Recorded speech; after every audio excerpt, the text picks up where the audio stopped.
Rabbil alamin hamdan katsiran tayyiban mubarakan fi kama yuhibbu rabbuna wa yarda. Asyhadu an la ilaha illallah wahdahu la syarikalah wa anna Muhammadan abduhu wa rasuluhu la nabiyya ba'da. Allahumma salli wa sallim wa barik ala Muhammadin wa ala alihi wa ashabihi ajma'in wa man tabi'ahum bi ihsan ila yaumiddin, amma ba'd.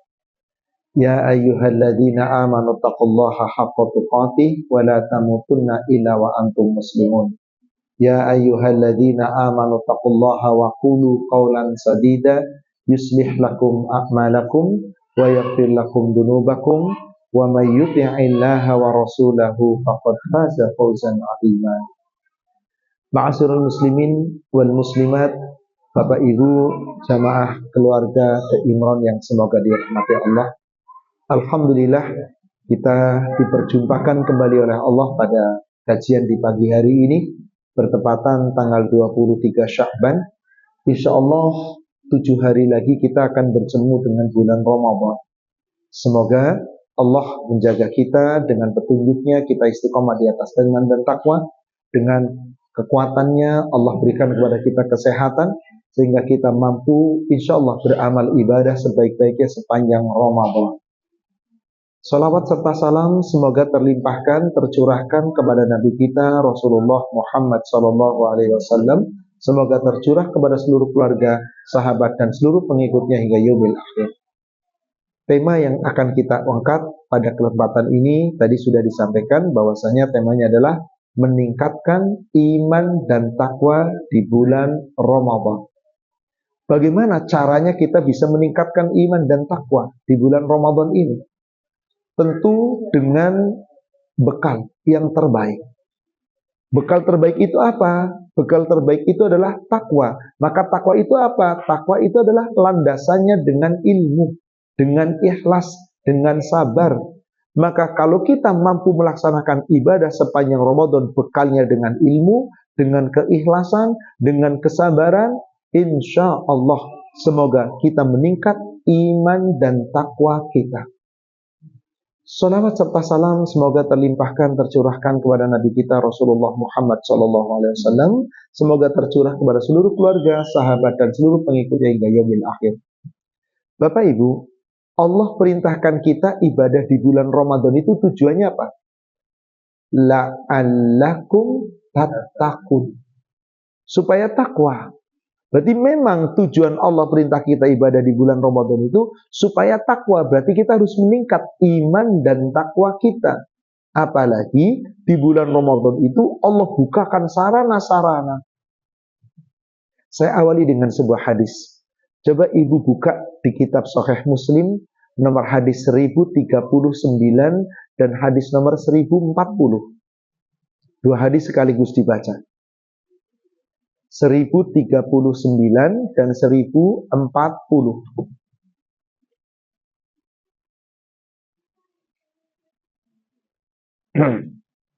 Monggo yang ketemu silahkan dibaca.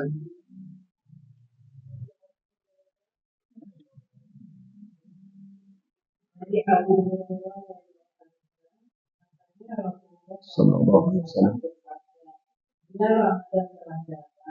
Maka dibukakan pintu surga, pintu neraka, dan diberi semua masyarakat.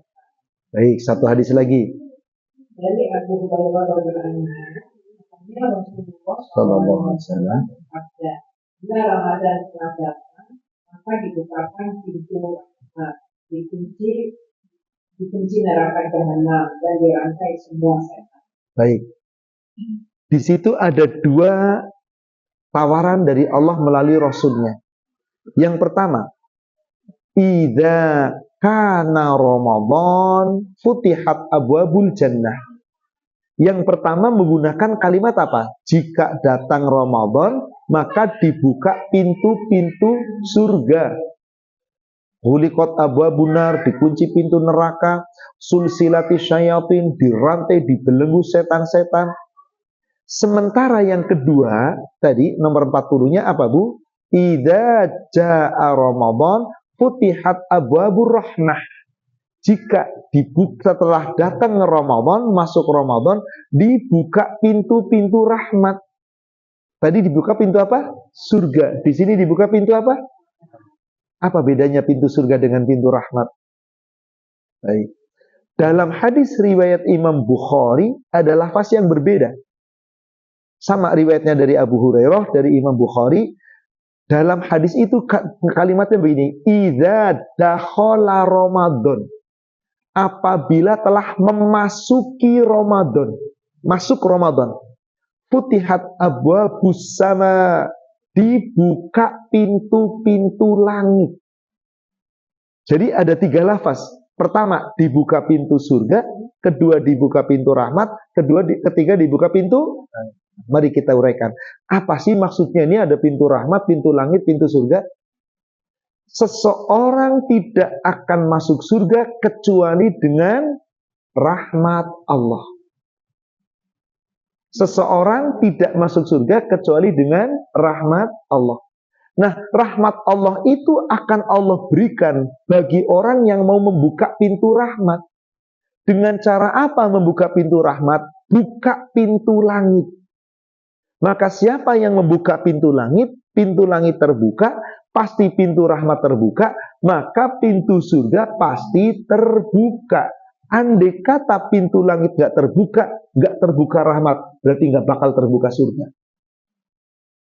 Kira-kira bagaimana cara kita membuka pintu langit? Baik. Bapak ibu mau masuk rumah. Apa sebab kok bapak ibu gak bisa masuk ke rumah itu? Terkunci. Jadi penghalangnya membuka pintu itu karena terkunci. Nah, ada penghalang terbukanya pintu langit. Apa itu penghalangnya terbuka pintu langit? Kita hilangkan penghalang itu, insya Allah langit pintunya terbuka. Dan kapan Allah buka pintu langit selebar-lebarnya? Jika telah masuk Ramadan. Maka terkait hadis tadi ada kaitannya satu sama lain. Dibuka pintu surga, satu dikatakan. Dibuka pintu rahmat, satu dikatakan. Dibuka pintu langit. Berarti siapa yang ingin membuka pintu surga harus membuka pintu rahmat. Siapa yang ingin membuka pintu rahmat harus membuka pintu langit. Tapi tidak akan mampu membuka pintu langit jika ada penghalangnya. Apa penghalangannya terbuka pintu langit? Surat 7 ayat 40. Surat 7, surat Al-A'raf ayat 40.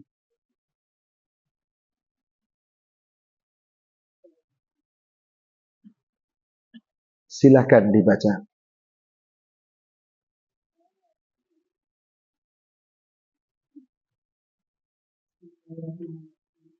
Sesungguhnya bagi orang-orang yang mendustakan ayat-ayat kami dan menyombongkan diri kepadanya, tidak akan dibukakan bagi mereka pintu-pintu langit dan mereka tidak akan masuk surga sebelum mereka masuk ke dalam lubang jarum.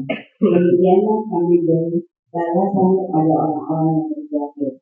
Coba perhatikan ini, Pak. Innalladzina, sesungguhnya orang-orang yang kazzabu bi ayatina, mendustakan ayat-ayat kami, wastakbaru anha, dan menyombongkan diri terhadap ayat-ayat kami tadi. La tufattahu lahum abwabus sama, maka orang-orang yang mendustakan ayat Allah, menyombongkan ayat Allah, tidak akan mungkin dibuka pintu-pintu langit.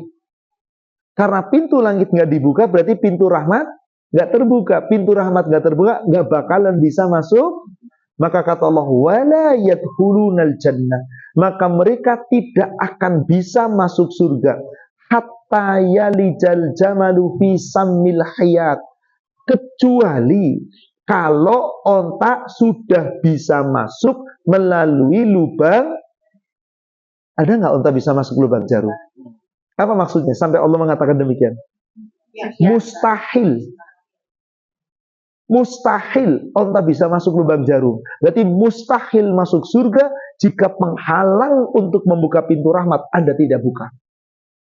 Nah, di sana ada kata-kata mendustakan.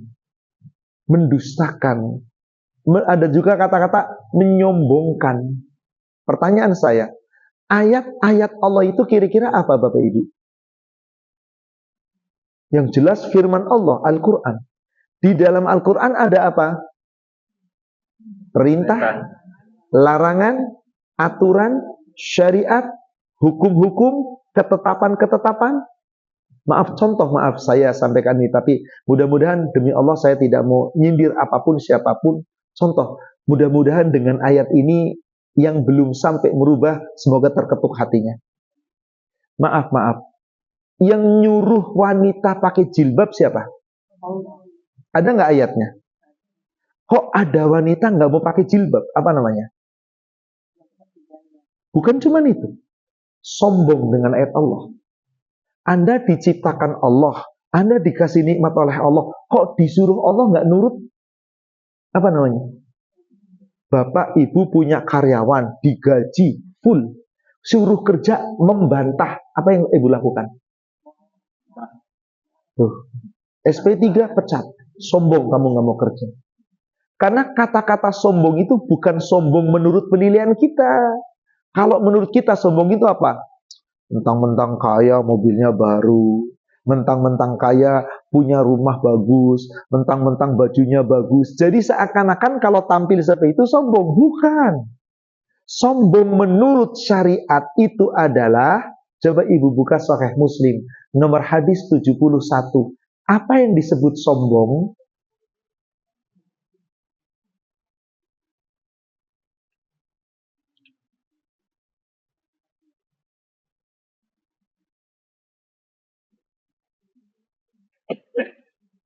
Enggak, silakan.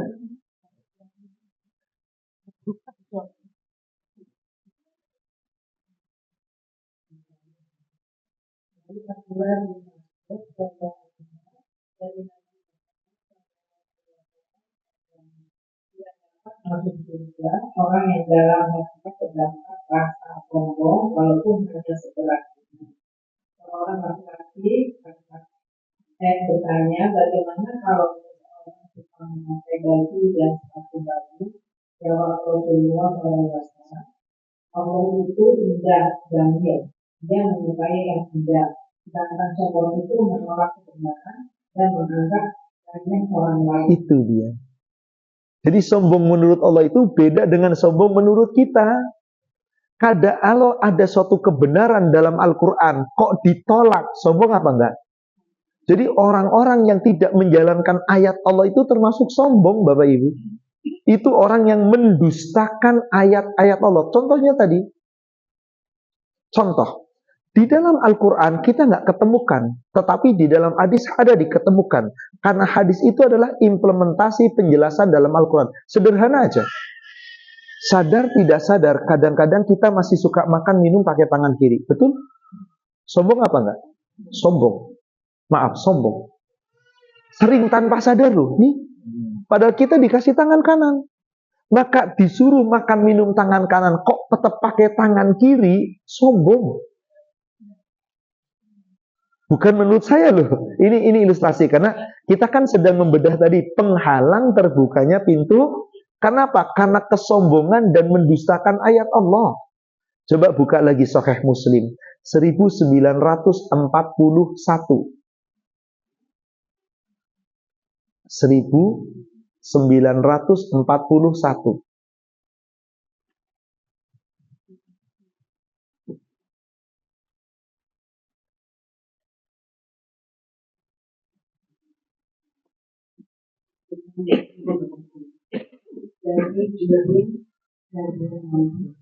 Dari Rasulullah SAW, janganlah kamu makan dengan tangan kiri, karena hanya setan yang makan dengan tangan kiri. Jadi kalau ada orang makan minum dengan tangan kiri, siapa namanya? Bukan saya mengatakan, kata Rasul. Oh, masa sih gara-gara makan tangan kiri jadi setan? Ibu teruskan lagi, Bu, nomor 42-nya itu.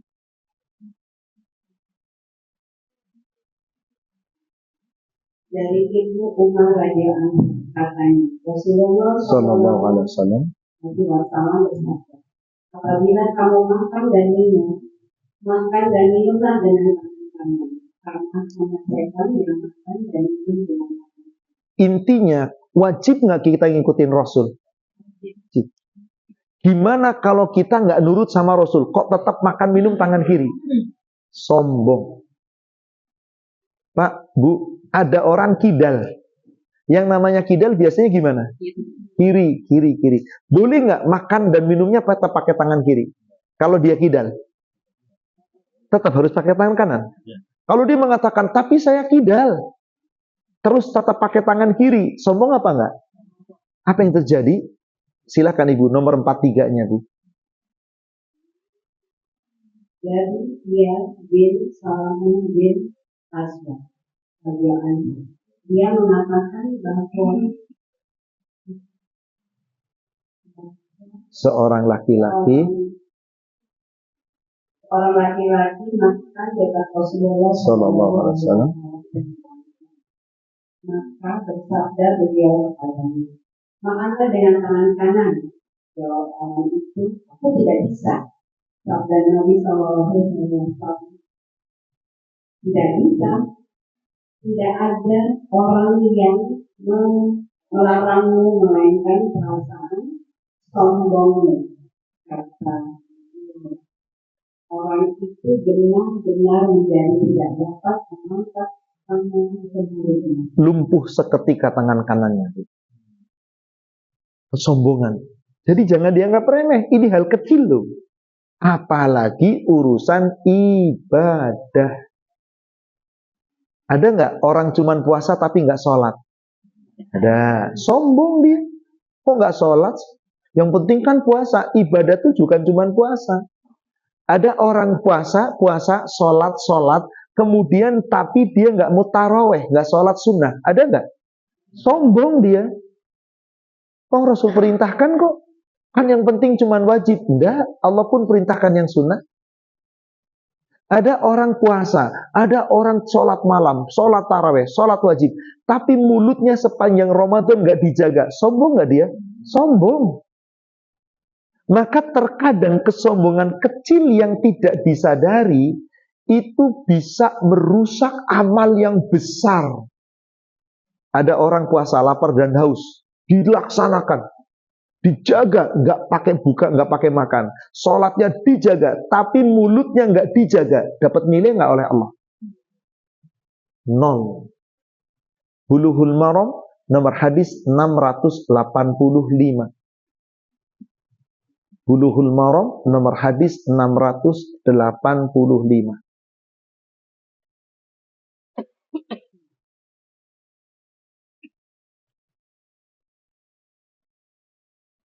Silahkan dibaca.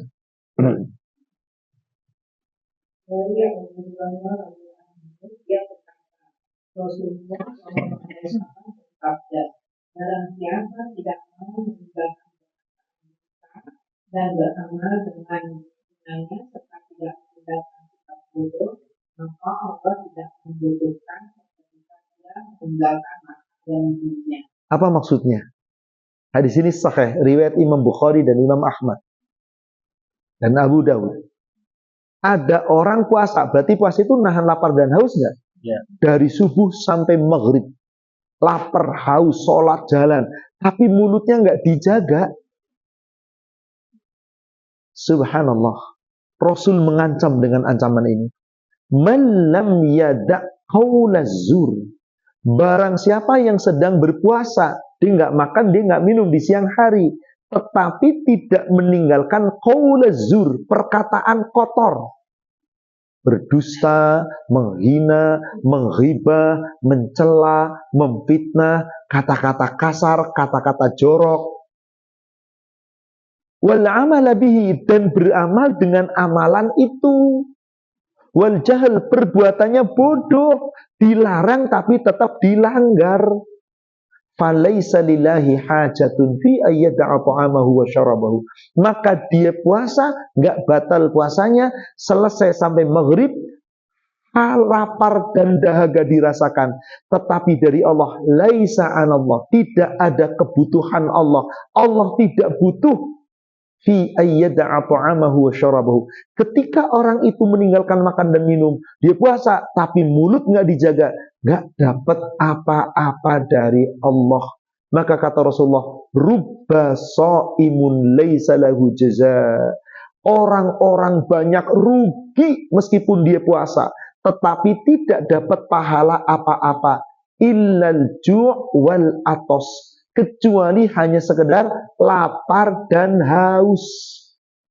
Maaf, banyak ke orang puasa yang kayak gitu Bapak Ibu. Subhanallah, bagaimana meningkat iman dan takwanya?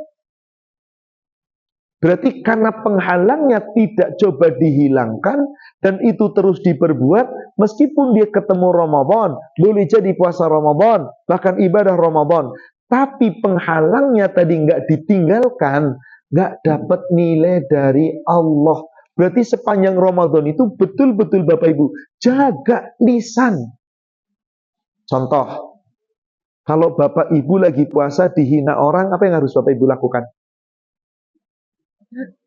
Dihina. Jangankan apalagi kalau cuma dihina, dipukul, apa yang Bapak Ibu lakukan?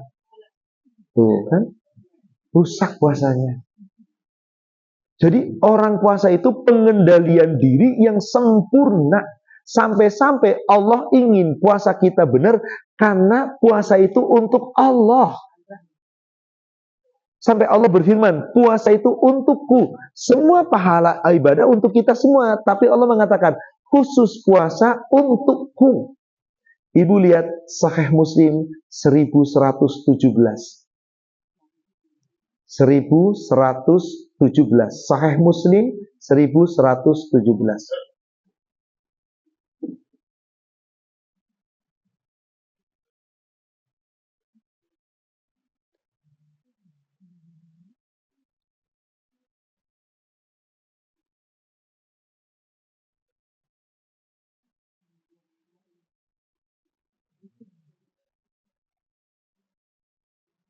Bismillahirrahmanirrahim. Dari Umar bin Khattab radhiyallahu anhu. 1117 Ibu.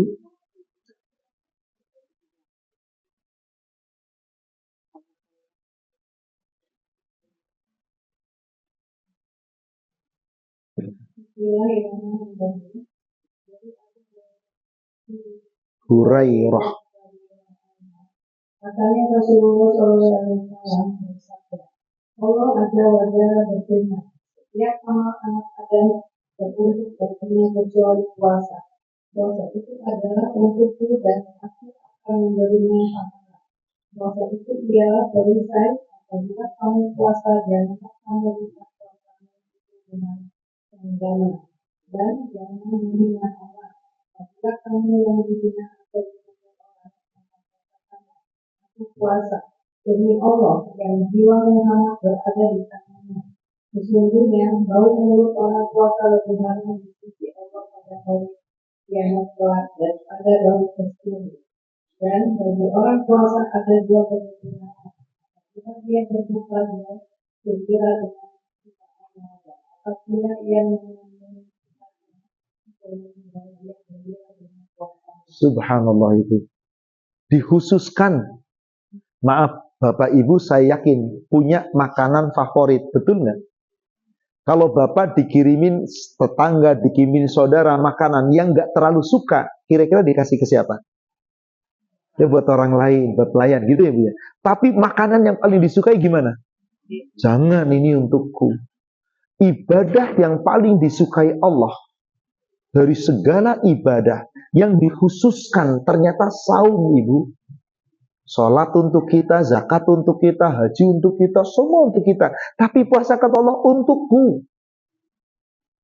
Ini hadis qudsi, ini firman Allah.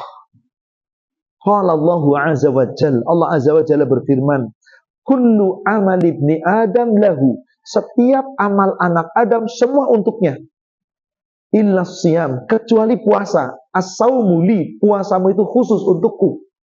Wa ana ajzibih, aku sendiri yang langsung membalasnya. Semua amal dibalas oleh Allah. Tapi kenapa dikhususkan puasa? Sebab puasa itu bukan cuma menahan lapar dan haus. Yang akan menilai secara langsung adalah Allah. Contoh, ada orang ngomong, ih hebat tuh puasanya poluh, gak pernah buat batal. Dipuji orang, mungkin gak dipuji Allah? Belum tentu, kalau dia hanya sekedar puasa. Tapi bukankah banyak orang membanggakan diri dengan puasanya saja? Sedangkan puasa itu menyeluruh. Kalau kita ibaratkan itu seperti kepompong. Kepompong itu nggak makan, nggak minum, nggak berbicara. Maksudnya bukan kita dilarang bicara, boleh, tapi bicara yang benar. Jangan dengan dusta, kotor, dan seterusnya yang bisa merusak. Maka Rasulullah mengatakan, Allah kemudian mengatakan, asyamu junnatun minan nar. Puasamu itu sesungguhnya tameng, penghalang dari api neraka. Bapak Ibu, kalau ada api neraka punya tameng, aman apa enggak? Tamengnya api neraka apa tadi kata Allah? Maka faidza kana yaumus shaim, apabila kamu di antara kamu pada hari itu sedang berpuasa, fala yarfus, jangan rofas. Rofas itu di situ berkata-kata jorok yang mengandung birahi, sampai maaf, hubungan suami istri di siang hari, nggak boleh, kecuali malam hari. Wala yafsuk, jangan berbuat fasik. Wala yaskhab, jangan menghina orang, jangan mencela orang. Idza kana ahadukum, apabila salah seorang di antara kamu dihina, yaskhab au yaktul, kamu dihina, kamu dicela atau kamu dipukul, balas apa? Jangan. Coba lihat di jalan-jalan, motor sama-sama nyodok, baru ban sama ban senggol, udah pelotot-pelototan. Beneran. Bapak mungkin ibu lagi santai, anak mengikuti aturan, tiba-tiba disodok. Kira-kira melotot apa enggak? Melotot, kesel, mulutnya ngomong apa? Bla bla bla. Ya Allah. Yang kayak gini nih yang paling berat Bapak Ibu. Mengendalikan lisan itu luar biasa. Dan sepanjang Ramadan itu bukan hanya mengendalikan lapar dan haus. Lisan kita, pandangan kita, perbuatan kita dijaga. Karena kalau nggak dijaga, terhalang membuka pintu langit. Kalau terhalang pintu langit tadi, nggak bisa masuk surga. Kecuali onta masuk lewat lubang, ya nggak mungkin amat. Ibu mana ada onta bisa mungkin. Onta-ontaan aja tetap nggak bisa kok masuk lubang jarum. Sesuatu yang mustahil. Maka sungguh berat untuk kita bisa sukses sepanjang Ramadan. Kalau tidak dengan iman dan takwa, kalau tidak dilandasi dengan ilmu. Sehingga apa? Yaudah yang penting puasa. Maka ketika kita disakiti orang, dihina orang, bahkan dipukul orang, jawaban kita apa? Inni mru'un sha'im. Maaf, aku nggak mau ribut, saya sedang puasa. Senyumin, maafkan, buang, tinggalkan. Berat atau super berat? Inilah sifat takwa. Inilah sifat. Coba lihat sifat takwa. Ibu bapak buka surat 3 ayat 133 dan 134. Surat 3 Ali Imran ayat 133 dan 134.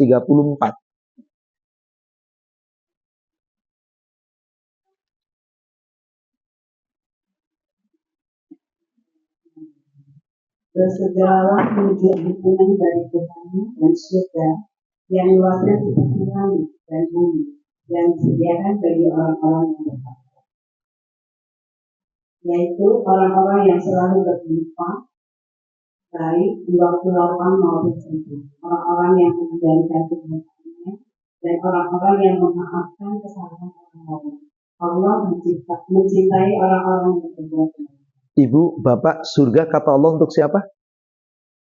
Hanya orang takwa. Maka Ramadan ini saatnya kita tingkatkan apa? Iman dan takwa. Karena hanya orang takwa, kata Allah, u'iddat lil muttaqin. Maka kita disuruh sari'u, yuk, sepanjang Ramadan segera kamu cari ampunan Allah. Segera kamu cari surganya Allah yang luasnya itu seluas langit dan bumi. U'iddat lil muttaqin, hanya untuk orang yang takwa. Lalu dirinci oleh Allah ada 3 sifat takwa di situ. Pertama, alladzina yunfiquna fis-sarra'i wad-dharra. Orang takwa itu orang yang enggak pelit. Orang yang mampu berinfak baik lapang atau sempit sesuai kemampuan. Lagi kaya silahkan yang banyak. Lagi miskin enggak apa-apa, sedikit enggak apa-apa. Yang penting kamu terus berinfak. Maka bulan Ramadan itu bulan harusnya banyak-banyak berinfak, bersedekah, sebanyak-banyaknya semampu kita. Karena bulan yang dimana sedekah dilipat gandakan nanti oleh Allah ganjarannya. Kemudian yang kedua apa? Wal kadziminal ghaidz. Orang takwa itu orang yang mampu mengendalikan amarah. Bapak Ibu, susah atau susah? Susah atau berat? Susah dan berat banget. Tapi kita wajib mengendalikan. Anda tidak mengendalikan, Anda tidak sukses nanti. Betul, dan ini perintah Allah. Kita harus melatih diri dari yang kecil-kecil. Urusan rumah tangga, wahai para suami, jangan isi salah dikit langsung nyerocos, malah jangan. Wahai para ibu, para istri, kalau suami salah, janganlah, tolong jangan nyerocos, banyak-banyak ngomong. Apalagi anak, biasanya yang paling repot itu suka anak tuh, Bu. Anak salah gimana? Wih, mulutnya lincah banget ngomongnya, bla bla bla bla. Janganlah. Kazimin, kendalikan marah kita. Boleh marah asal pada tempatnya dan hak. Yang ketiga apa itu Bapak Ibu? Sifat orang takwa. Wal afina, pemaaf. Gampang maafin kesalahan orang. Gampang memaafkan kesalahan. Sulit apa sulit bagi kita, Bu? Luar biasa, betul. Tapi orang yang mampu memaafkan kesalahan orang lain, itulah perbuatan baik. Jadi cara membuka pintu langit itu gimana? Jangan pelit, ayo jadi orang dermawan, mampu kendalikan marah, yuk jadilah pemaaf. Latihan diri kita. Kalau sifat-sifat ini kita miliki, berarti Anda sedang meningkatkan apa? Iman dan takwa. Iman dan takwa. Pengendalian diri di saat lagi emosi itu berat loh Bapak Ibu. Sungguh berat. Tapi inilah sifat takwa. Lebih dominan di situ apa berarti? Sabar. Memaafkan kesalahan orang. Bukankah itu bentuk dari kesabaran? Maka salah satu sifat tadi yang 3, Allah tambahkan lagi ada beberapa sifat. Ibu buka surat yang sama, menuju ke ayat 17. Ada 5 sifat orang takwa di ayat itu disebutkan.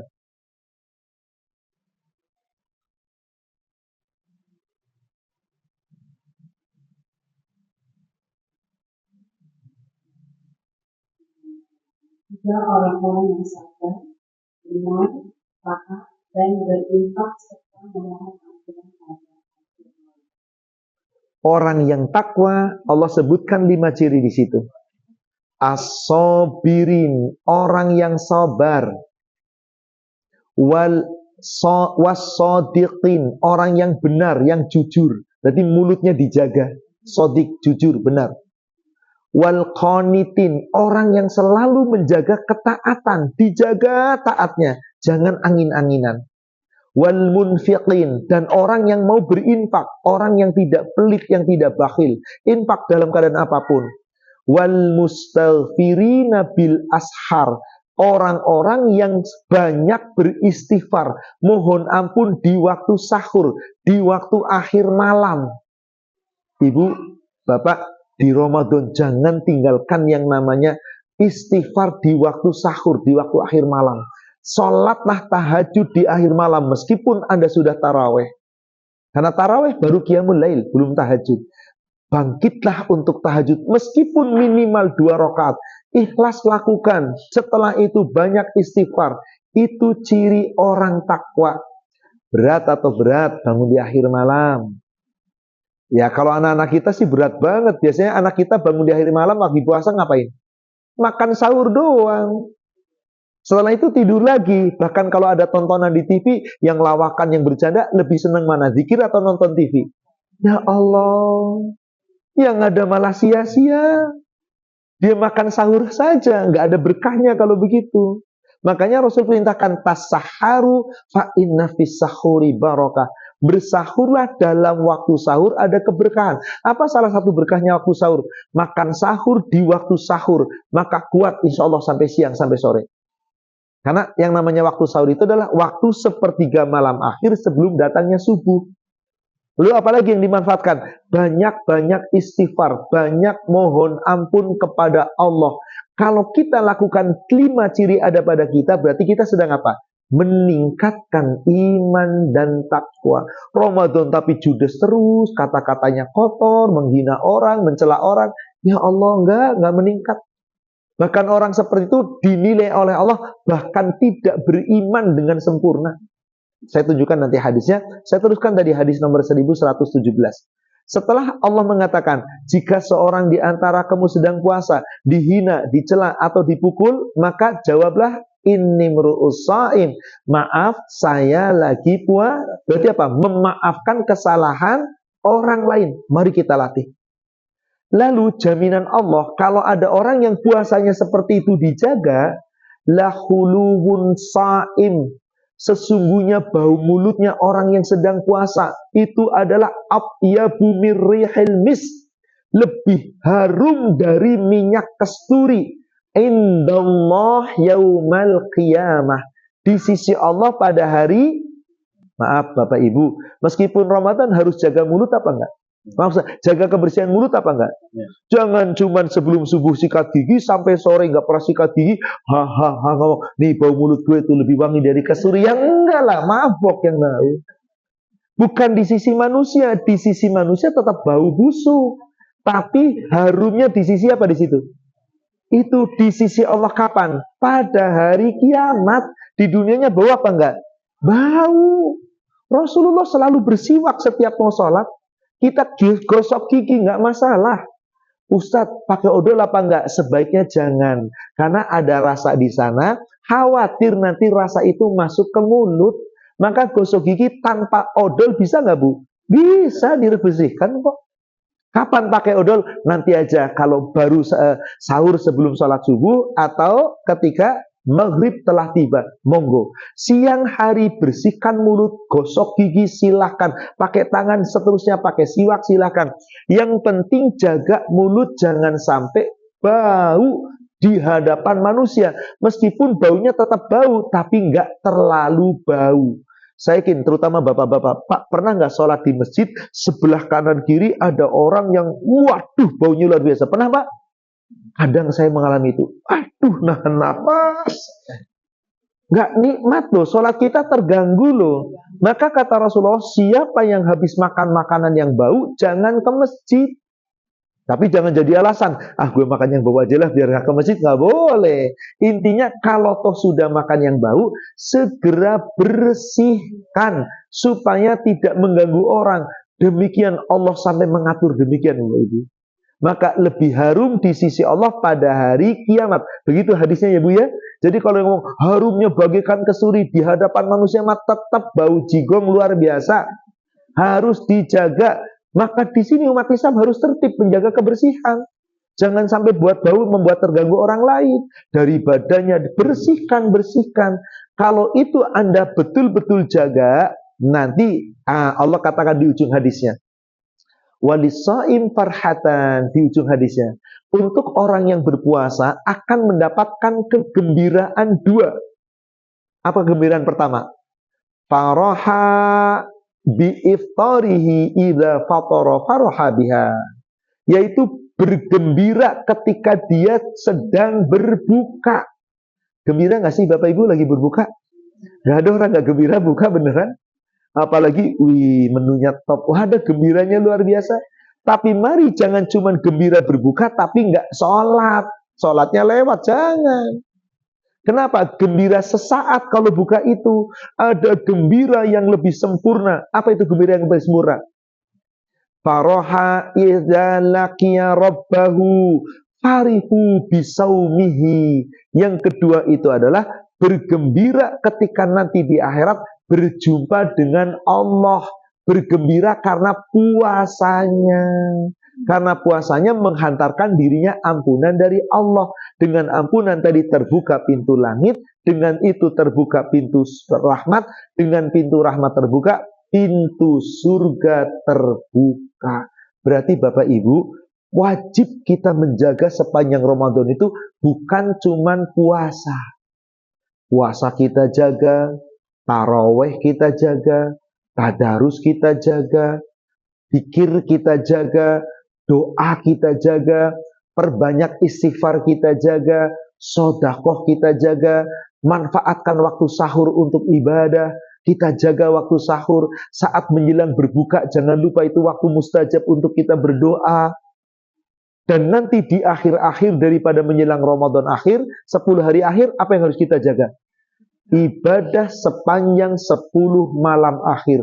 Meskipun tidak iktikaf, Karena itikaf tidak wajib, sunnah. Untuk meraih malam qadar tidak harus dengan iktikaf. Yang penting ibadah dihidupkan di malam-malam harinya. Dihidupkan di malam-malam harinya. Ibu buka Bulughul Maram nomor hadis 718. Bulughul Maram nomor hadis 718.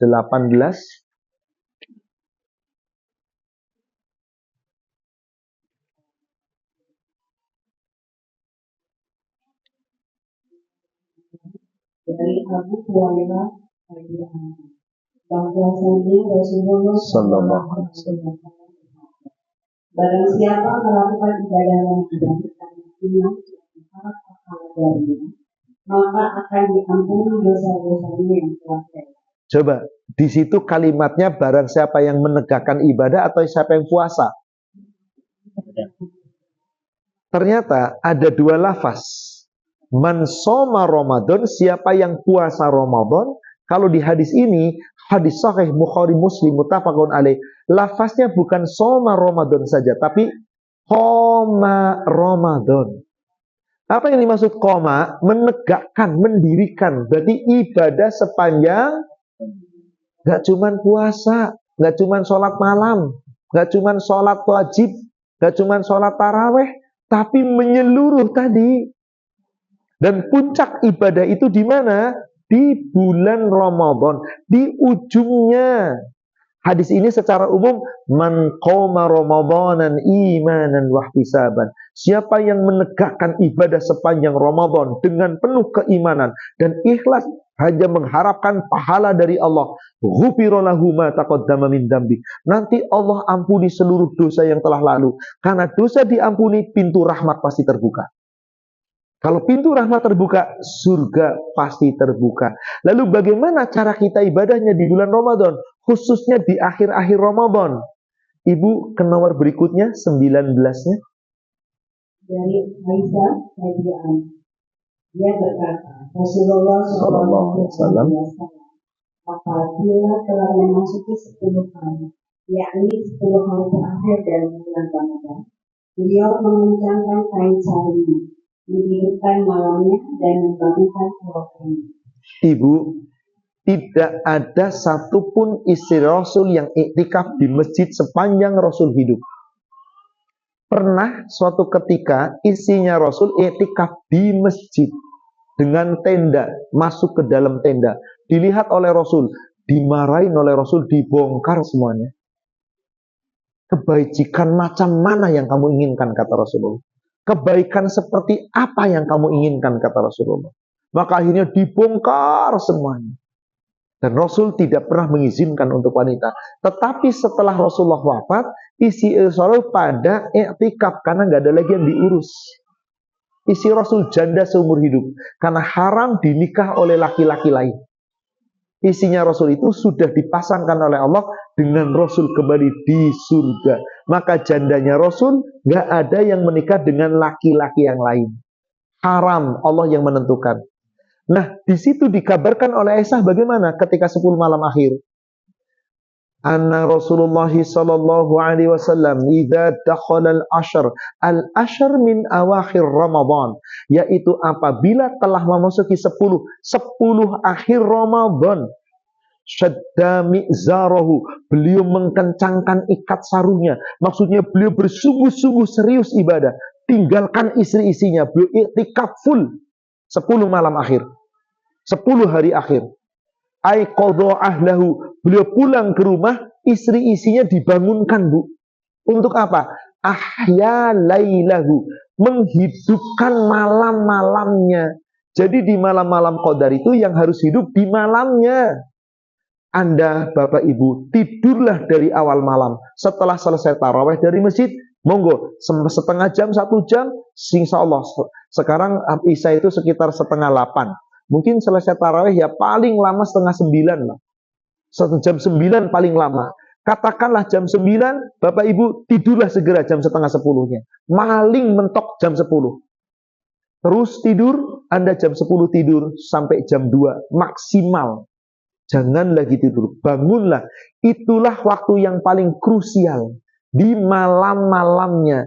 Maka yang harus dihidupkan kapan? Awal malam, tengah malam, atau akhir malam? Akhir. Itulah yang dimaksud mencari malam qadar. Meskipun tidak iktikaf. Meskipun tidak iktikaf, tidak mengapa. Ustadz, kalau saya etikafnya hanya di malam ganjil saja, bismillah. Yang penting tujuannya mencari malam qadar. Dan ingat, di akhir malamnya itu sungguh-sungguh serius. Kadang ada orang iktikaf, tapi salah perhitungan. Cuman meramaikan masjid aja. Pada sholat tarawih, ya ngobrol sana sini, yang chatting, yang main game, yang ini itu, ngobrol ke sana kemari. Tidurnya sudah larut malam, jam 11 baru tidur. Akhirnya apa yang terjadi? Tidur sepanjang akhir malam. Bangun-bangun jam 3:30, cuman makan sahur, ngobrol lagi. Percuma yang kayak gitu. Gak ada menghidupkan malam. Sedangkan yang diperintahkan adalah menghidupkan malam-malamnya. Malam yang harus dihidupkan khususnya di akhir-akhir Ramadan adalah sepertiga malam akhir. Kenapa? Ibu lihat Sahih Muslim 731. Sahih Muslim 731.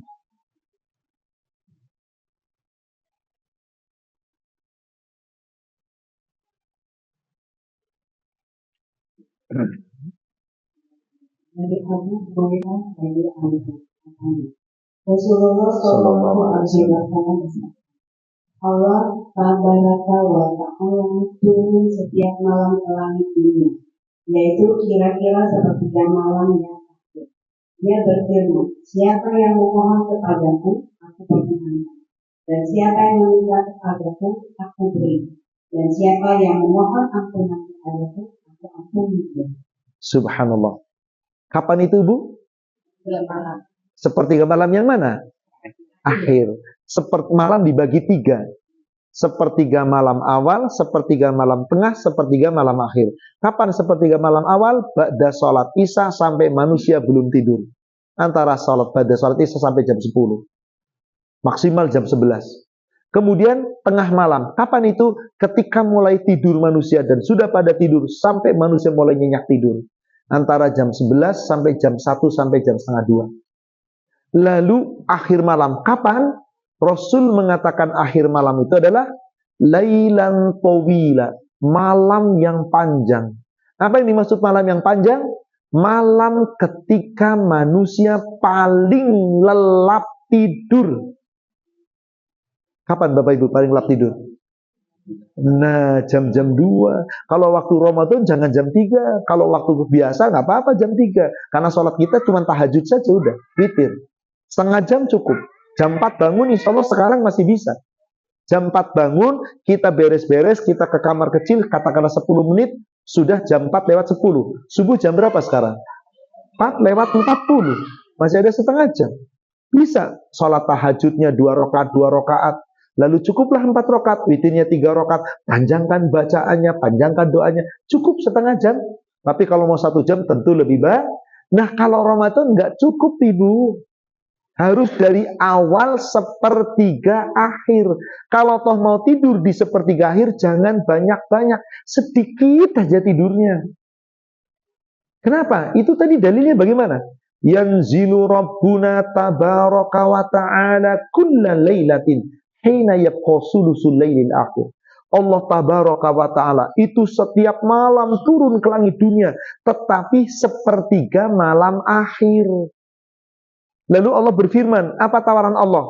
Mayyad'uni astajibu lahu wa mayyas'aluni fa'u'tiyahu wa mayyastaghfiruni aghfiru lahu. Yang berdoa kepadaku, aku akan ijabah doanya. Yang meminta kepadaku, akan aku kabulkan permintaannya. Yang berdoa mohon ampun kepadaku, aku ampuni. Maka di waktu akhir malam itu banyak-banyak istighfar. Itulah ciri orang yang takwa. Jadi cara meningkatkan iman dan takwa diantaranya, Bu, banyak-banyak istighfar, banyak-banyak ibadah di sepertiga malam akhir. Allah menyatakan sepertiga malam akhir namanya lailan tawila. Ibu buka surat 74 ayat 24 sampai 26.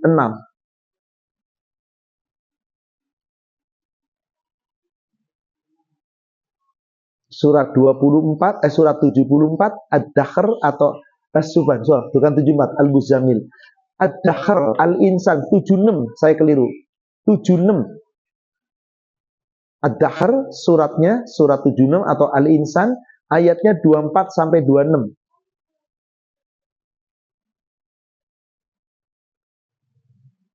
Coba dibaca silahkan. Maka bersabarlah untuk melaksanakan ketetapan Tuhan, dan jangan ikuti pendosa dan orang yang sangat kufur di antara mereka. Sebutlah nama Tuhanmu pada waktu pagi dan petang.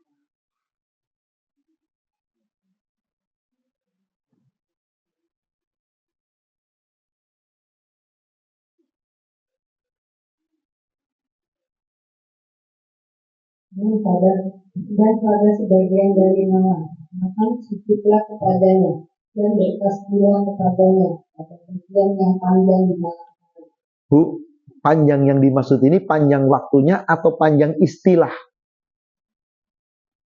Kalau panjang waktunya yang paling panjang itu awal malam atau tengah malam. Dari mulai setengah 8 sampai jam 11 itu awal malam. 3,5 jam. Tengah malam ya kira-kira sekitar 3 jam lah, 11 sampai jam 2. Justru yang pendek itulah sekitar 2,5 jam, akhir malam. Itu dikatakan lailan tawila. Nah, Bapak Ibu, di dalam melaksanakan ibadah sepanjang Ramadan butuh kesabaran apa enggak? Kan tadi ciri takwa itu salah satunya apa? Sabar. Di situ disuruh apa? Fasbir li hukmi rabbik. Maka hendaklah kamu bersabar dalam menjalankan segala ketetapan Allah. Perintah Allah, aturan Allah, syariat Allah, larangan Allah. Sabar, jalankan dengan baik.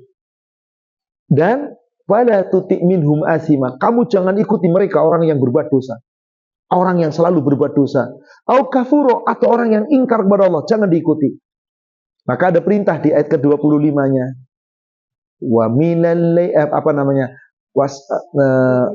fadhkurisma rabbika, dan hendaklah kamu senantiasa berzikir kepada Allah. Kapan? Di waktu kapan? Nah, di waktu pagi dan di waktu petang. Zikir pagi, zikir petang. Tolong Ramadan jangan pernah tinggalin. Tolong jangan tinggalin. Dan kapan Allah perintahkan kita sholat tahajud? Lihat ayat ke-26-nya. Wa minal lail fasjud lahu wasabbihu lailan tawila. Di sebagian malam itu hendaklah kamu sujud, kamu tasbih, kamu sholat tahajud di waktu akhir malam. Itulah malam yang panjang. Yang dimaksud malam panjang adalah malam di mana manusia tidurnya paling lelap. Itu kalau udah mulai masuk jam 2, setengah 3 sampai menjelang subuh, itu top BGT, Pak. Berat yang namanya bangun itu. Ya betul kan enggak? Top banget lah itu. Kan kalau anak muda ngomong banget itu BGT, Pak. Top banget, luar biasa. Maka siapa yang mampu senantiasa berbuat baik dalam habluminanasnya, hak Allah tahajud jangan pernah ditinggalkan. Wabil khusus di Ramadan ini dijamin masuk surga. Nomor hadis Bulughul Maram 1577. 1577.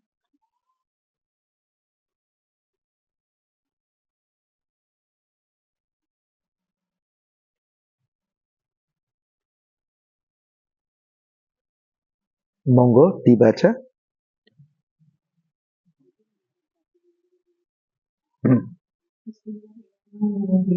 Dari Abdullah bin Salam, dia berkata, Rasulullah wahai manusia, sebabkan salam, sambung kali silaturahmi, berutamakan sholat dan dua malam, kita orang-orang yang kubur, misalnya kalian akan masuk surga dengan segala. Subhanallah. Dawamkan tahajud kita di akhir malam di saat manusia lelah tidur. Tadi Bapak berdiskusi dengan saya, Pak Ustadz, saya sering jam 1 bangun pasti. Saya pun demikian, jam 12:30, jam 1. Karena nggak bisa nahan pipis. Usia-usia di atas 60 tuh udah nggak bisa lagi. Tidur yang blek kayak anak muda. Lalu ada yang mengatakan, lu kalau deh bangun jam 1 tahajud lu. Kalau nggak tahajud sia-sia tuh, percuma tahajud kamu. Nggak bisa begitu. Yang penting tahajud itu di akhir malam dan sudah tidur. Bukan berarti kalau bangun langsung harus tahajud, tidak. Yang penting sudah tidur. Bahkan bagusan mana tahajud jam 1 dibandingkan dengan jam 3, setengah 4. Jelas dong ini setengah 4 yang lebih bagus. Karena di saat manusia terlelap, jaminannya apa tadi kata Rasul? Tadkhulul jannata bisalam. Kalian akan masuk surga dengan selamat dan sejahtera. Dari rangkaian tadi Bapak Ibu, cukupkah kita hanya ibadah asal di bulan Ramadan? Mari tadi, saum kita, tarawih kita, tadarus kita, zikir kita, doa kita, istighfar kita, sedekah kita, manfaatkan waktu berbuka, manfaatkan waktu bersahur, dan di 10 malam akhir sempurnakan sebaik-baiknya. Dengan apa? Dengan kita munajat kepada Allah, ibadah kepada Allah, dan dikhususkan di 10 malam akhir, terutama di malam ganjil, di waktu akhir-akhir malamnya. Bahkan andai kata Bapak Ibu memilih untuk tahajud sendiri di rumah, tapi di waktu jam 3, jam setengah 3 sendiri, nggak ikut tarawih di awal, bagus Ibu. Karena hakikatnya tidak ada perintah Rasul tarawih jamaah ke masjid. Hanya ada keutamaan. Apa keutamaannya? Man shalla lail jama'ata ma'al imam as-salatul lail kullu. Siapa yang sholat malam berjamaah bersama imam, maka nilainya seperti sholat sepanjang malam. Jadi punya kelebihan. Yang mampu tetap taraweh, tarawehlah. Tapi pulang-pulang jangan banyak bercanda, ngobrol ngalor ngidul. Mau makan silakan, mau minum silakan. Segeralah tidur, khusus di 10 malam akhir. Manfaatkan, hidupkan di akhir-akhir malamnya. Boleh nggak akhir malam tidur? Jangan kalau bisa. Tapi kalau terpaksa tidur, boleh. Kata Allah, sedikit aja. Coba lihat ayatnya. Surat 51, surat Az-Zariyat. Ayatnya dari ayat 15 sampai ayat 18. Surat 51, surat Az-Zariyat, ayat 15 sampai 18. Allah menceritakan orang-orang yang berada dalam surga. Siapa dia? Orang takwa. Kenapa bisa dalam surga? Silakan Ibu baca. Sesungguhnya orang-orang yang bertakwa berada dalam surga yang penuh keamanan dan air. Di surga dan mata air. Di surga mereka dapat mengambil apa saja yang Tuhan kepada mereka. Sesungguhnya mereka sebelum itu di dunia adalah orang-orang yang berbuat baik. Mereka sedikit sekali tidur pada waktu malam. Lalu ngapain Bu di akhir malamnya? Banyak mohon ampun, banyak istighfar. Yuk, perbanyak istighfar itu. Ini ciri orang takwa. Maka kalau Anda melakukan ini, Anda sedang meningkatkan iman dan takwa. Lakukan itu sepanjang Ramadan semampu kita. Maka Allah ceritakan di situ, innalil muttaqina fi jannati wa uyun. Orang-orang takwa Allah tempatkan nanti di surga, di mata air surga. Nikmat semuanya. Sampai dikatakan apa? Akhidina ma atahum rabbuhum. Penghuni surga itu akan memperoleh, akan mendapatkan seluruh kenikmatan apapun yang mereka inginkan. Dan dikasih oleh Allah. Kok bisa nikmat kayak gitu? Innahum kanu qabla dzalika muhsinin. Karena dulu orang itu sebelum di surga ini, yaitu ketika masih di dunia, termasuk orang-orang yang selalu berbuat baik. Apa kebaikannya Bu? Di ayat yang ke-17-nya, kanu qalilam minal laili ma yahjaun. Yaitu di waktu akhir malamnya dia sedikit tidur. Jadi khusus di Ramadan, Bapak boleh nggak tidur sampai jam 2? Kan tengah akhir malam kan antara setengah 2 sampai jam subuh ya Bu ya. Boleh nggak tidurnya sampai jam setengah 2, sampai jam 2? Boleh? Sedikit kan? Jangan bablas sampai jam 3, kebanyakan. Sedikit aja. Sedikit tidur di akhir malam. Lalu untuk apa? Sedikit tidurnya itu supaya terjaga, hidupkan malam-malamnya. Untuk apa? Tahajud, berdoa, tadarus, tapi jangan lupa perbanyak istighfar. Sebab di situ Allah sedang membuka pintu ampunan. Maka siapa yang mohon ampun, diampuni. Bagaimana lafaz istighfar? Banyak. Astaghfirullah wa atubu ilaihi, astaghfirullahaladzim wa atubu ilaihi. Terus boleh. Astaghfirullahaladzim alladzi la ilaha illa huwal hayyul qayyum wa atubu ilaihi. Boleh. Istighfar yang diajarkan Rasul kepada Abu Bakar, Allahumma inni dzalamtu nafsi zulman katsira wa la yaghfiru dzunuba illa anta faghfirli maghfiratan min indika. Boleh. Intinya pengakuan salah dan dosa dan mohon ampun. Sayyidul istighfar, baca Allahumma anta rabbi la ilaha illa anta khalaqtani wa ana abduka sampai selesai. Boleh. Tetapi khusus di malam-malam qadar, lafaz istighfarnya ibu perbanyak yang satu ini, yaitu hadis nomor 727. Jangan pernah tinggalkan ini, khusus di malam-malam akhir. Bulughul Maram 727.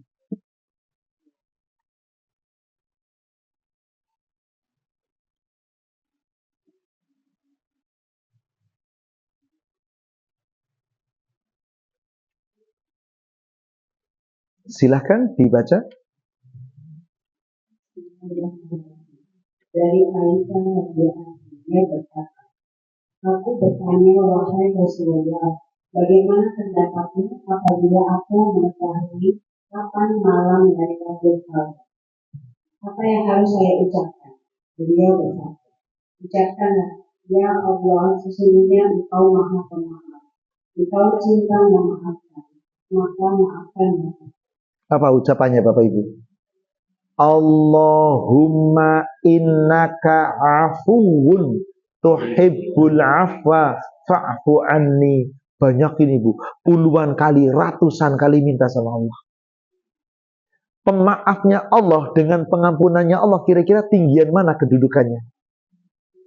Allah punya nama Al-Ghafur, yang maha pengampun, Al-Ghaffar, yang maha mengampuni, At-Tawwab, yang maha menerima tobat, Al-Afu, yang maha memaafkan. Memaafkan dengan mengampuni, itu tinggian mana kedudukannya?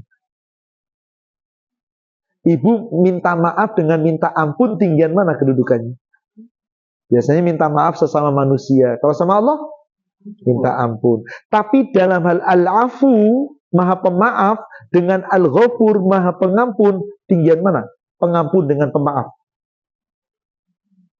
Pemaaf lebih agung. Apa bedanya? Kalau pengampun itu Allah hanya ampuni dosa yang kecil-kecil. Ghafaro, diampuni melalui amal-amal.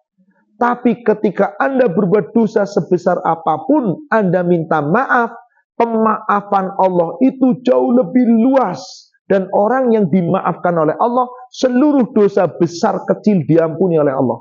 Plus seluruh sisa-sisa dan bekas-bekas dosa yang telah diampuni, dimaafkan, dihapus, maka catatannya ikut hilang.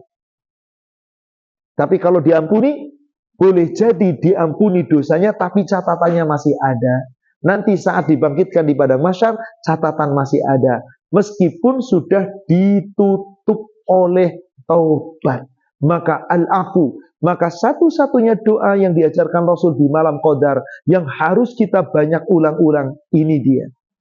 Kan Aisyah bertanya kepada Rasul, ya Rasulullah, ara'aita in alimtu anna lailatul qadar ma aqulu fiha. Ya Rasulullah, bagaimana pendapat Anda jika aku mengetahui di malam itulah adanya malam qadar? Doa apa yang paling baik aku minta kepada Allah di malam qadar itu? Qala, beliau menjawab, quli, hai Aisyah, ucapkan doa untukmu. Apa tadi? Allahumma innaka afuwun tuhibbul afwa fa'fu anni. Diseling sayyidul istighfar, monggo. Pengakuan lagi, Rabbana zalamna anfusana wa illam taghfir lana wa tarhamna lanakunanna minal khasirin. Silakan. Tambahin lagi doanya Nabi Yunus, la ilaha illa anta subhanaka inni kuntu minadz zalimin. Pengakuan dosa kita ucapkan, lalu permohonan maaf kita mintakan, semoga kita diampuni. Maka Bapak Ibu, Siapa yang mampu melaksanakan ibadah sepanjang Ramadan sebaik-baiknya seperti uraian tadi dan terus dijaga sepanjang Ramadan, insya Allah nanti pasca Ramadan roja'a kayauma waladathu ummuhu, seperti bayi yang baru dilahirkan oleh ibunya, bersih dari segala kesalahan dan dosa. Wallahu a'lam. Demikian kajian kita pada pagi hari ini dengan tema meningkatkan iman dan takwa selama bulan Ramadan, di bulan Ramadan. Mudah-mudahan uraian tadi insya Allah bisa kita amalkan dalam keseharian. Mari ikhlaskan niat kita, ibadah dengan sebaik-baiknya, jangan sombong terhadap ayat-ayat Allah. Mari jangan hanya ibadah tapi yang lain dilanggar, tapi cobalah berbuat, ikuti semua yang Allah perintahkan, semua yang Allah atur semaksimal mungkin, semampu kita. Semoga kelak Allah meningkatkan iman dan takwa kita, Allah ampuni dosa-dosa kita, dan Allah akan masukkan kita ke dalam surganya. Amin ya rabbal alamin. Silahkan jika mau ada bertanya. Monggo ibu yang mau bertanya. Tadi kan disebutkan sama bulan Ramadan itu setan juga dibelenggu. Ya. Tapi kenapa masih banyak yang baik. Ibu percaya nggak bahwa setan itu dibelenggu oleh Allah? Hadisnya sahih nggak tadi? Dibelenggu, dirantai keras-keras. Yakini. Pertanyaan, kok masih ada sih orang yang batal puasa, yang tetap jahat, yang nggak puasa, yang ngawur, yang puasa tapi nggak sholat, bla bla bla bla bla? Ada? Berarti apakah setannya yang mengganggu dia atau hawa nafsunya dia yang tidak bisa dikalahkan? Jadi ibu, yang dibelenggu oleh Allah adalah setan makhluknya dari kalangan jin. Tetapi sebelum Ramadan, setan kan yuwaswisu fi suduridas, sudah mengganggu manusia sampai masuk ke dalam dada manusia. Nah, sepanjang sebelum Ramadan, 11 bulan, setan udah mengkontaminasi kita. Sifat pemarah, sifat tergesa-gesa, sifat tidak sabar, itu dari mana? Setan.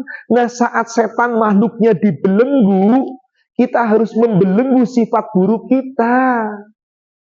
Kita lebih ringan. Kenapa? Setan dibelenggu oleh Allah. Yang harus kita belenggu sekarang bukan setan dari makhluk golongan jinnya, tapi sifat-sifat yang udah pada diri kita.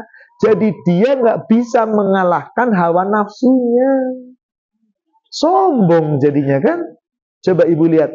Setan menurut ibu makhluk atau bukan sih? Bukan, sifat. Makhluknya itu jin. Tetapi kalau jin sudah jahat, Allah sebut di dalam Al-Quran setan. Iblis itu makhluk bukan? Bukan. Iblis itu sifat.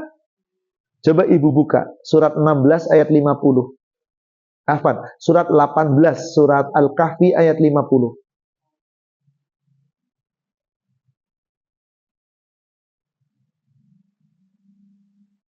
Silakan dibaca.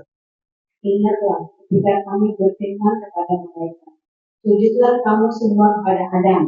Mereka pun sujud, tetapi iblis enggan.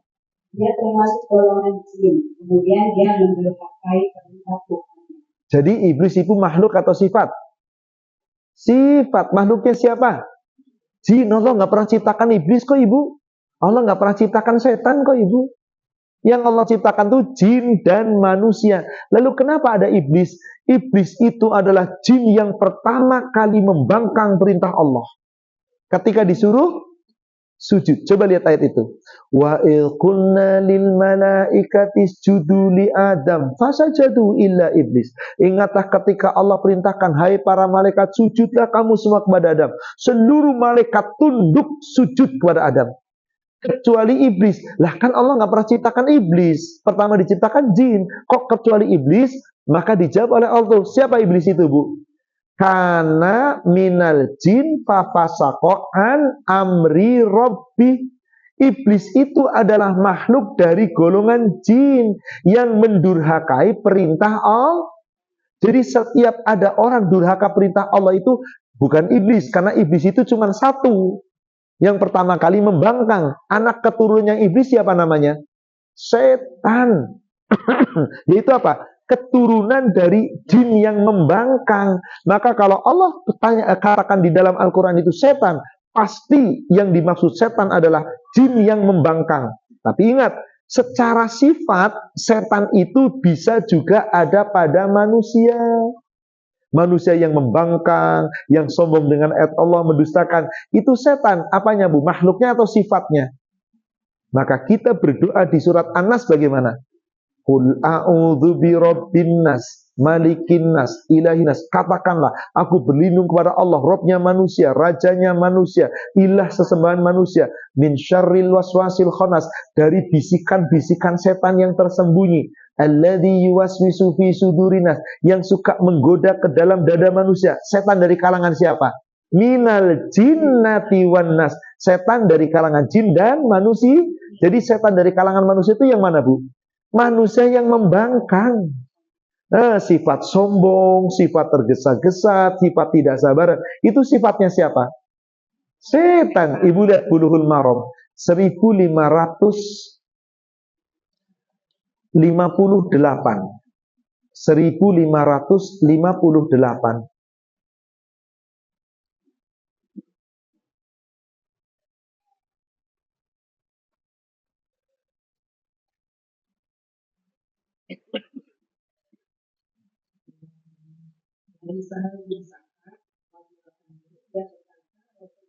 Sallallahu alaihi wasallam.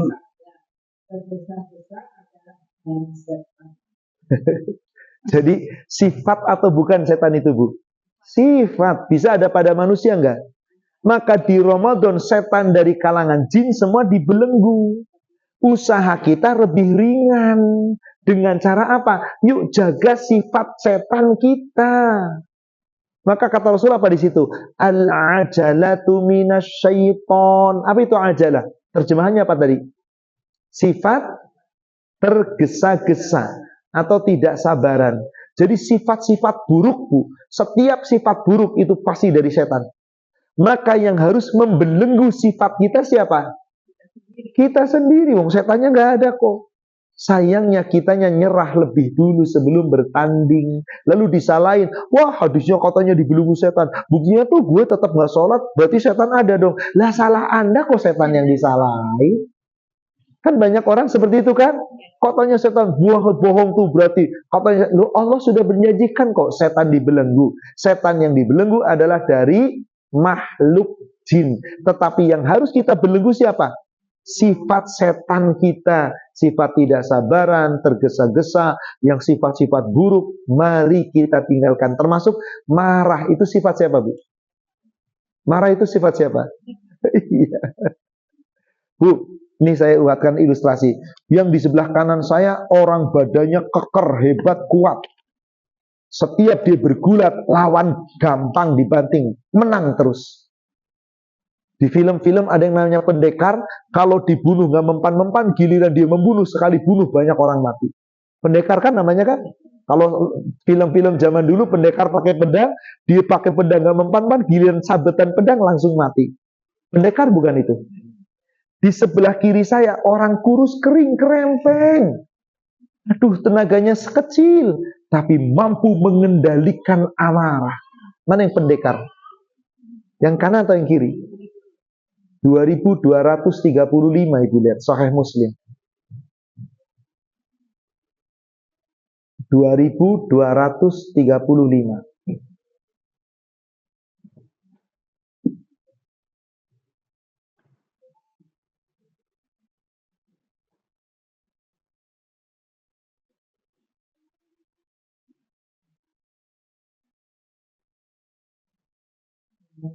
Jadi Abu Hurairah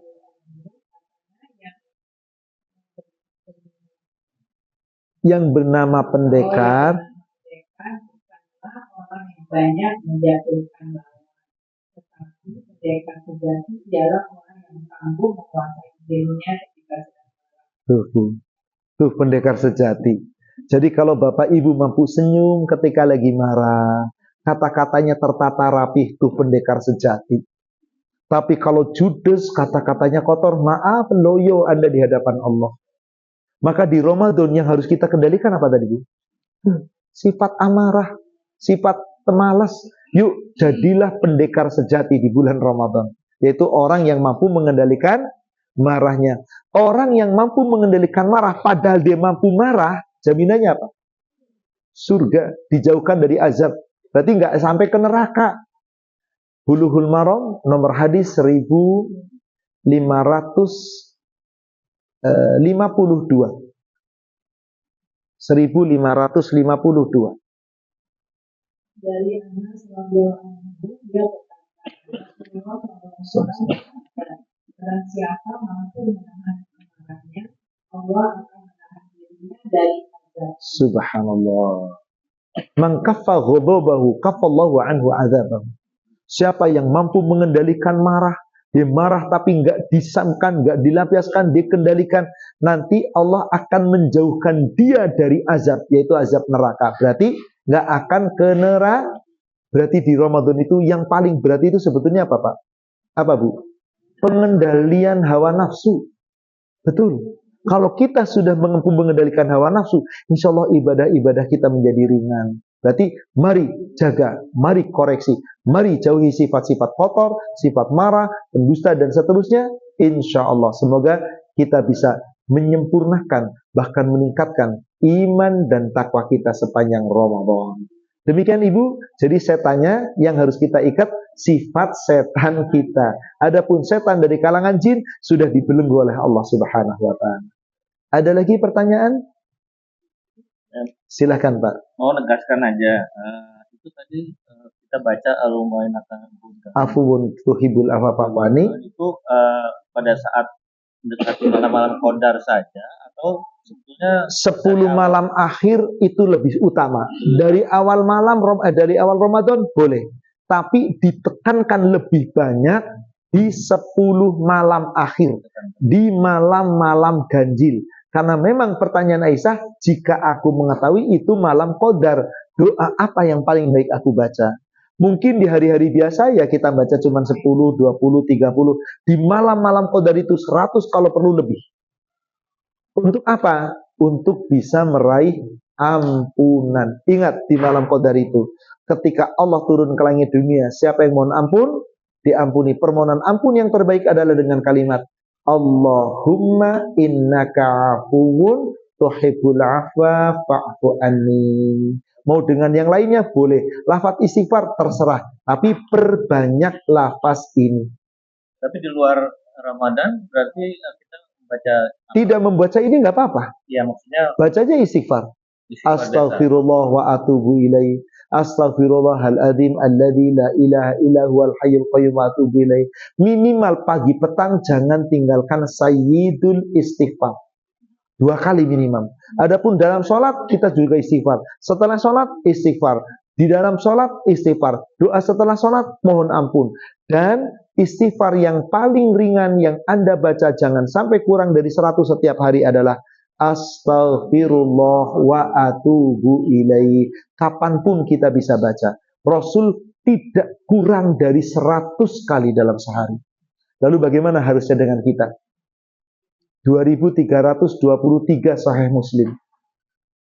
2323.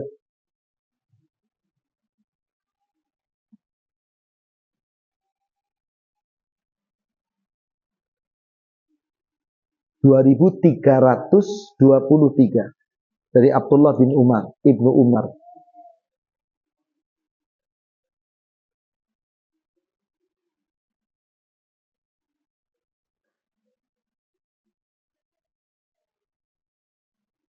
Silakan dibaca.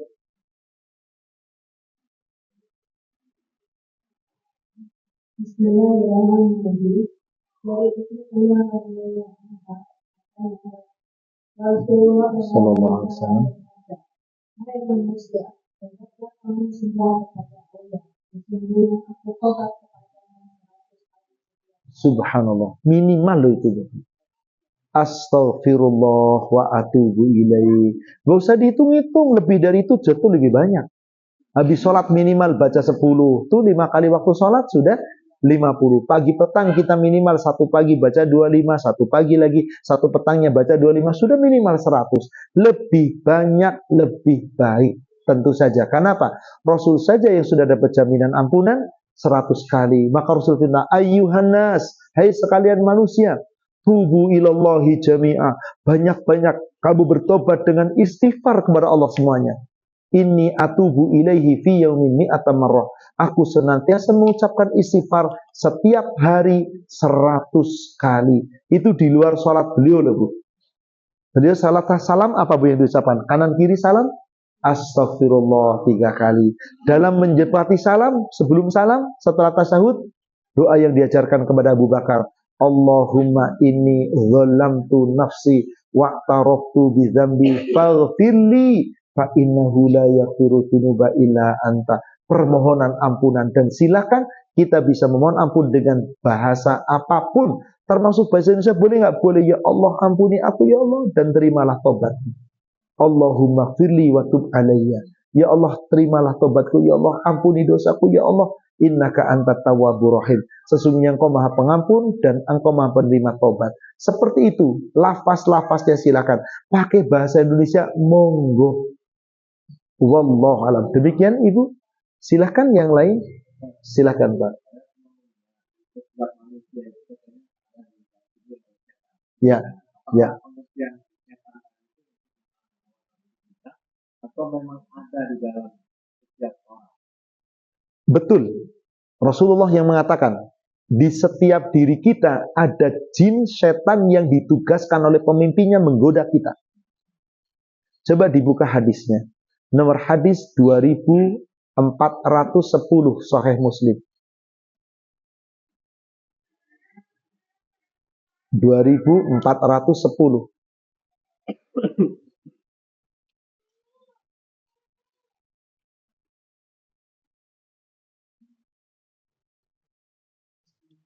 Dari Abu Abdullah bin Mas'ud radhiyallahu anhu.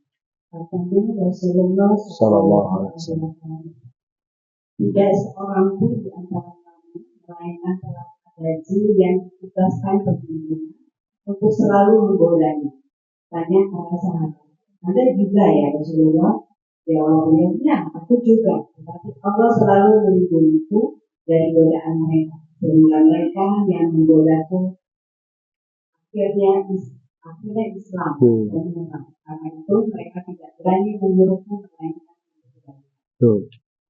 Kalau Rasul bisa ngalahin setan yang goda, kalau kita kalah terus karena kita nggak berusaha melawan. Maka saat setan datang menggoda kita, jangan pernah tinggalkan doa. A'udzubillahi minasyaitonir rajim. Atau baca doa, A'udzubillahis samiil alim minasyaitonir rajim min hamzihi wa nafthihi wa nafthihi. Atau baca doa, A'udzubirabbi min hamazatis syayatin wa a'udzubika rabbi ayahdurun. Bagaimana sih cara setan datang kepada kita? Bukan menampakkan wujudnya, yuwaswis, menggoda langsung ke dalam dada manusia, dibisikkan supaya kamu jahat. Contoh godaan setan. Allahu Akbar, Allahu Akbar. Alhamdulillah udah masuk waktu zuhur. Cuman ngomong Alhamdulillah, tapi duduk aja anteng. Kata setan, baru aja adzan. Tapi nggak kesini. Ini. Tanggung nih, gamenya lagi seru. Tanggung nih, kamu lagi chatting sama temen. Itu setan yang ngomong. Betul. Itu setan, tapi bukan menampakkan wujud, yuwaswis. Nah, Bapak Ibu, di bulan Ramadan setan yang mengiringi kita nggak ada karena dibelenggu semua oleh Allah. Berarti kita harusnya lebih ringan kalau sudah terbiasa mengendalikan diri dari hawa nafsu. Maka ketika manusia-manusianya nggak mau ingat Allah, udah setannya angrem terus tuh Pak. Jadi setannya ngikut kemana-mana. Menang dia. Apa sebabnya? Karena kamu nggak ingat Allah. Bagi orang yang selalu ingat Allah, sholatnya dijaga, zikir dijaga, baca Quran dijaga, setan terus mengganggu Pak, tapi tidak bersama dengan kita. Dalam arti nggak bisa ngalahin kita. Saat kita tiba waktu sholat, bismillah segera. Coba lihat hadisnya lagi. Apa tadi saya mau mengatakan ya? Oh, ayat Al-Quran. Surat 43, surat Az-Zukhruf, ayatnya 36 dan 37. Surat Az-Zukhruf, surat 43, ayat 36 dan 37.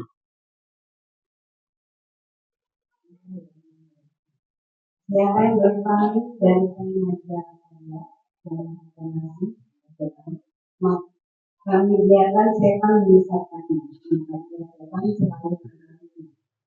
Sesungguhnya mereka setan-setan itu benar-benar menghalangi mereka manusia yang benar dan benar. Dan mereka manusia yang sesat itu mengira bahwa mereka adalah orang-orang yang benar. Subhanallah.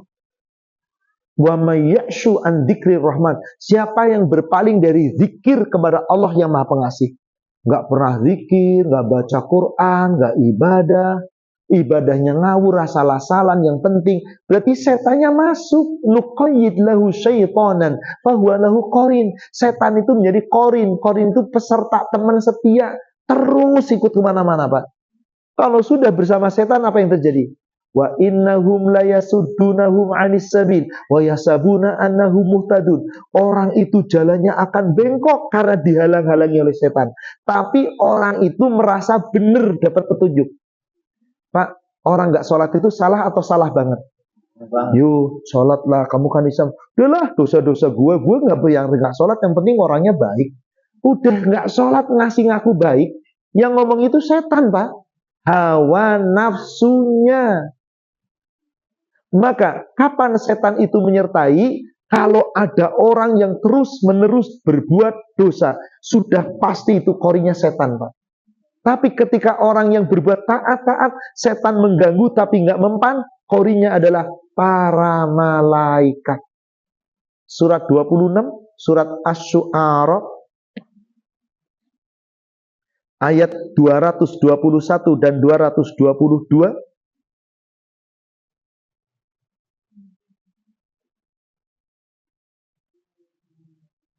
Maukah aku berikan kepada siapa setan-setan itu? Mereka setan turun kepada setiap pendusta dan benar. Pokoknya kalau orang banyak bohongnya, sering berbuat dosa, itu tandanya setan itu ikut terus. Tapi nggak kelihatan setannya, karena sudah masuk ke dalam hatinya dan berubah menjadi akhlak dan sifatnya.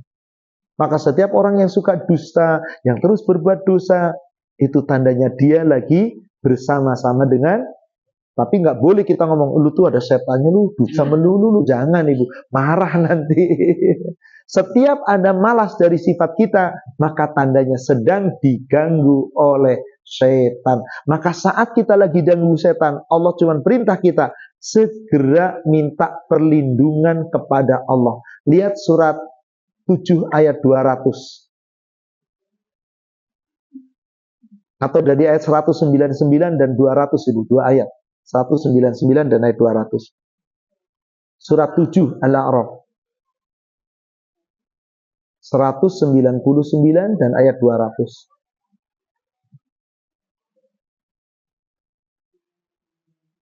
Jadilah pemaaf, berikanlah orang-orang yang mati, dan berpalinglah dari orang-orang bodoh. Jika setan benar-benar menggodamu dengan halus, berlindunglah kepada Allah. Sesungguhnya Dia Maha Mendengar dan Maha Melihat. Ibu, setan datang menggoda kita dengan cara apa tadi? Ada orang lagi nyakiti kita, harusnya memaafkan, kitanya malah balas, judes, caci maki.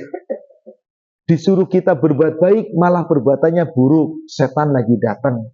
Maka ayat 200 itu sebetulnya menjelaskan tentang ayat 199. Di 199 disuruh apa? Khudilafa, jadilah pemaaf. Maka ketika kamu gak suka memaafkan, itu lagi didatangi setan tuh, kata setan, gak usah dimaafin, tuman tuh orang kayak gitu dimaafin, ntar melunjak tuh, macam-macam ibu, langsung.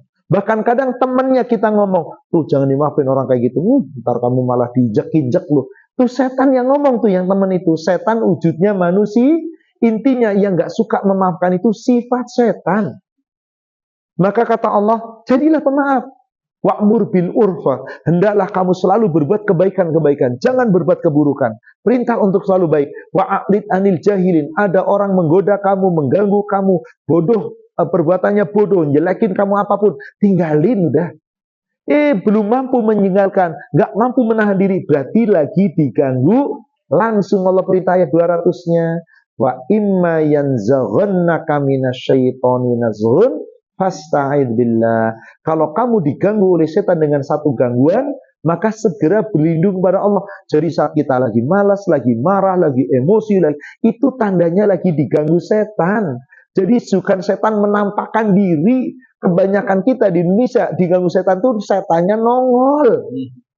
Makanya ribut dengan apa? Penampakan lah ini tuh. Setan ditangkepin, digambar-gambar, masukin botol penangkap setan. Lalu rumahnya ditempel, rumah ini bebas setan. Ya Allah, itu yang ngomong setan tuh yang nempelin tuh.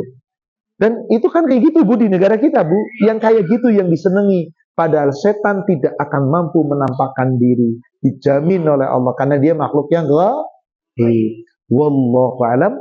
Afwan, saya rasa cukup Ibu. Saya harus mengejar untuk jadwal berikutnya. Saya sholat di tempat lain. Kalau di sini sholatnya lama banget. Karena duhurnya sekarang sudah agak mundur. Kalau nunggu di sini saya nggak bisa ngejar untuk kajian berikutnya. Saya langsung menuju ke tempat lain untuk bisa sholat di tempat lain. Baik Bapak Ibu, demikian kajian kita pada siang hari, pagi hari ini.